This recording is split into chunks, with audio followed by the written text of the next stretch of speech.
Hello, my name's Dan, or Lord Skeptic, and a video by David Reed's Ministries called Why You Should Believe in Creation and Not Evolution. Now, I'm going to go on about why this is kind of a load of bollocks. Evolution is true, it's fact. I think it is. Now, I'll tell you why I think some of this is a load of bollocks. I really will. I'll start it off now.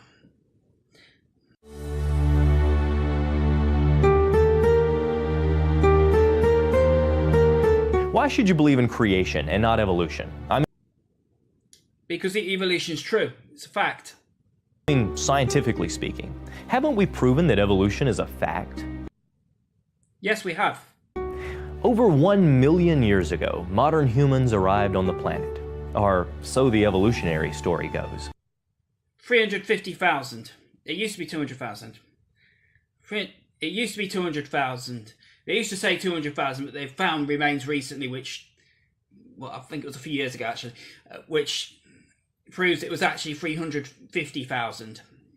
It's done by carbon dating and that.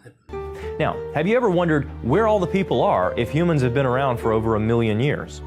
If we assume a really slow growth rate of just 0.01%, a population that doubles every 7,000 years as opposed to 39 years like it does today, in just 1 million years, the number of people on Earth could be 10 to the 43rd power.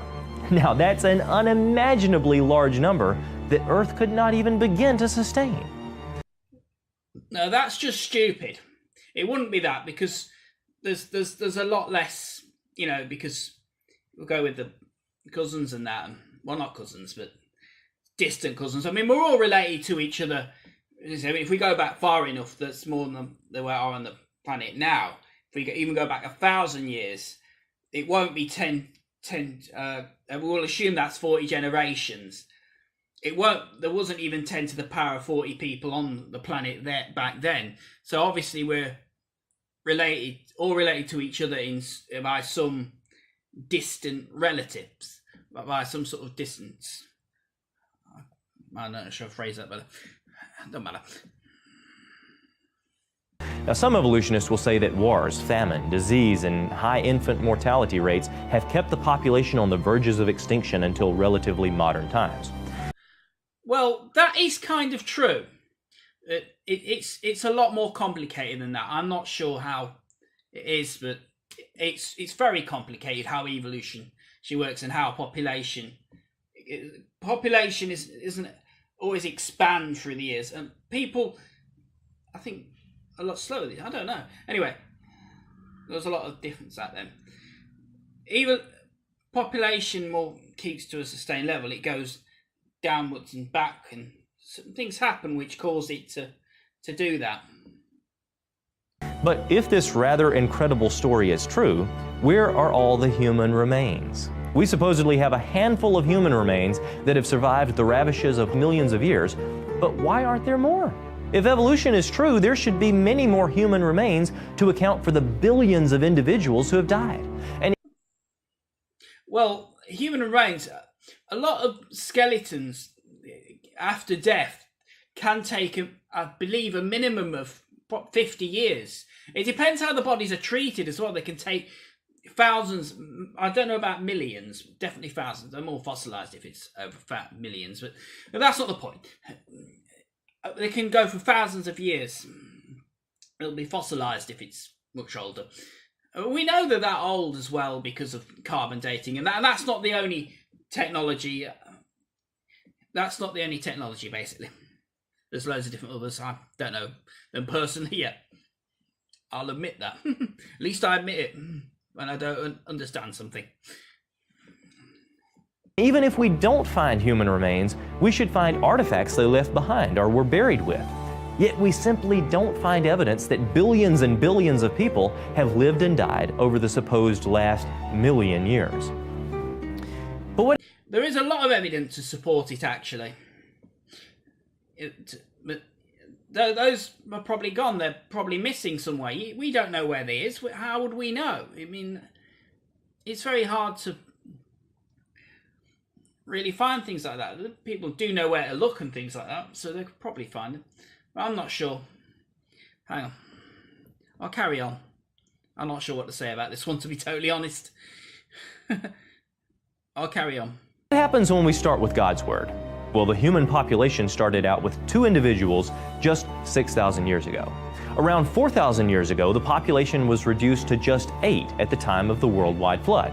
Now, if we start with those 8 people and assume a conservative growth rate of just 0.5%, we easily get to our modern population today, even taking into account wars, famines, disease, and high infant mortality. Well, I go with God's Word. Why not one of the Roman deities? I mean, the two, it was two. Pandora and Epiphanes. Then you could start, and you could go down to Deucalion and Pyrrha afterwards. As a meta reference to the Roman thing there, because I'm Roman pagan myself. I don't take it literally though. It's a metaphorical thing, the Roman paganism. I'll go on about that some of the time. This is more evolution. The evidence confirms the Bible, not evolutionary ideas about the past. The data is making a clear case that almost completely precludes the notion of any more than a few thousand years of human existence. Well, I'd say evidence actually confirms evolution. It doesn't confirm the Bible at all. Okay, some things I mentioned in the Bible are true, but that's historical. Some things are, some things aren't. The Bible's more hyperboled. I mean, I personally think that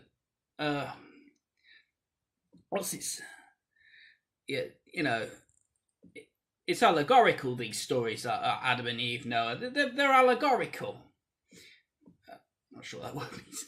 They're allegorical, metaphorical, meaning that they're not really like that. It was written years ago to mean that. I mean, it's probably the same with the Roman pagan stories that I heard. The Romans probably do the same. We know those stories are allegorical. We know that they didn't literally happen. Okay, it meant if thousands of years ago somebody called Pandora probably did exist, but maybe she wasn't called that. It's based on real people. I mean, I don't think about a lot of characters in the Bible that they were real people, so that's it really. I'm a bit going off on a tangent, aren't I? Maybe I could do better. Oh well. You know, that's just one more scientific reason that you shouldn't believe in long ages of evolution. It takes a lot of faith. I'm David Reeves. Truly, the heavens declare the glory of God. I think it takes more faith in creation.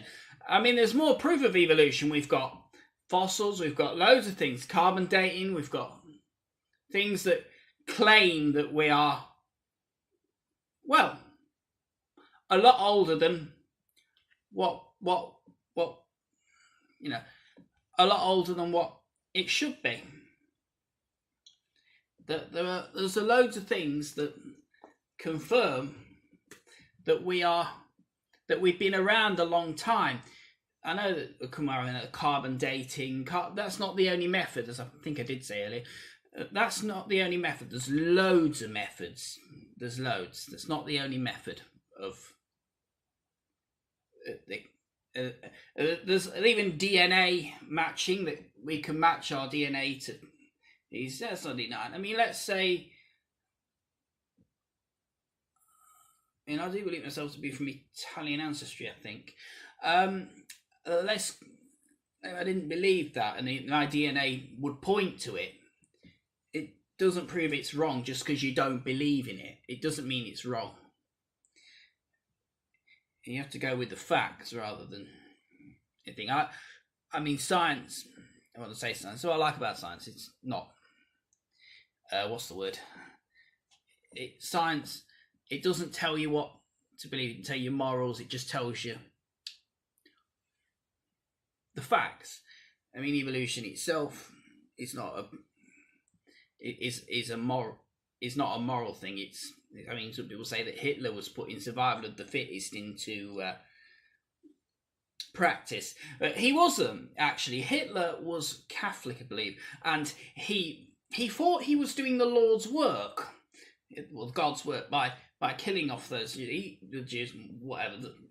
He felt that that's what he was doing. So evolution, I totally agree with that. I think it's correct. There's a load of other things. I think that's all I've got to say, really. So once again, I'm Dan, or Lord Skeptic, and well, you'll see me in the next one. I prefer to say you'll see me than I'll see you, because I can't actually see you on the other side. You can see me though. So I'll see you. So you'll see me on the next one.